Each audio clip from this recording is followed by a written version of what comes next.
আজকে আমার ইফতারি মানে আমি পুরা রেডি করি নাই এখনো, শরবত টরবত ডালি নাই, বানায় নিয়ে এসে বাস টেবিলে রাখলাম।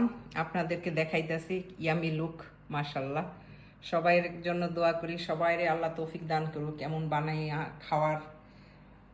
কষ্ট না মনে করলে সব কিছু বানাইয়া খাওয়া যায়, আলহামদুলিল্লাহ। তো আমি কষ্ট মনে করি না, সবসময় আমার বাচ্চা আমার হাজবেন্ডের মানে চাহিদা, যে ওরা কি খাবে কি পছন্দ করে আমি এটা করতে চেষ্টা করি।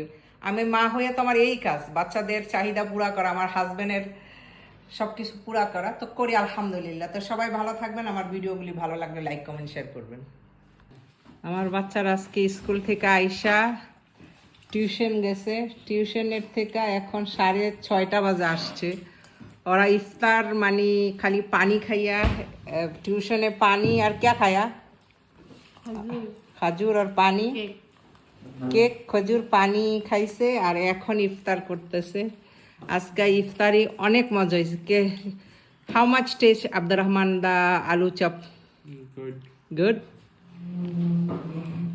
Abdullah also say too much good the for the আলু চপ, আলুর চপ।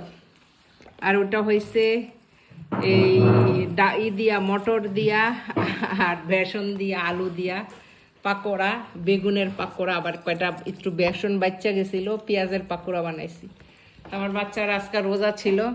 এই যে এখন 6:30, আমাদের এখানে 5:15-তে আজান হয়েছে, কিন্তু তারা এখন ইফতার করতেছে। টিউশনে গেছিল গা সবাই, তো এখন অনেক ভুক না, টু মাচ হাংরি না, ইট নাইসলি। তো সবাই ভালো থাকবেন, আল্লাহ হাফেজ, আসসালামু আলাইকুম। সবাই কেমন আছেন? আল্লাহর রহমতে ভালো আছেন, আমরাও ভালো আছি। আজকে আমার ঘরে শবে বরাতের রোজা, তো আমি সন্ধ্যার জন্য ইফতার বানাইতেছি। ইফতারে বানাইলাম মটরের ডাল দিয়া, যেটা দিয়া চটপটি বানায় ওই ডালটা দিয়া, আর আলু দিয়া, বেসন দিয়া, পেঁয়াজ, কাঁচামরিচ, ধনিয়া পাতা আর ভাজা জিরার গুঁড়া দিয়া একটা পাকোড়া বানাইলাম। আর এই পাকোড়ার মধ্যে আমি একটুখানি মানে এই ব্যাটারটার মধ্যে একটু বাটার দিছি। তো এই বাটার দেওয়ার কারণে আমার পাকোড়াগুলি এত ইয়ামি হয়েছে, দেখতে দেখেন কত লোভনীয় আর একবারে মচমচা। এই যে আমি আলু দিয়া পাকোড়া বানাইছি, আলুর চপ আমরা তো এখানে পাকোড়া বলি। আর এটা যে বললাম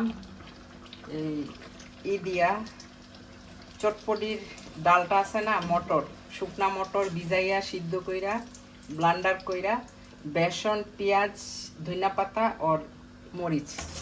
আর এখানে আমি বানাইতেছি গোল বেগুনের পাকোড়া।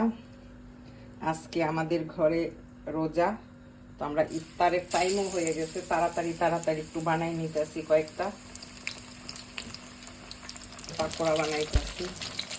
আর আমার ঘরে মানে ভাত মাছের মাংসর থেকে আমার ছেলে মেয়ে ইফতার খাইতে বেশি পছন্দ করে রোজার সময়। তাই এটাই আমি, এই জন্য আমি একটু কষ্ট হইলেও আমি ইফতার বানানোর চেষ্টা করি।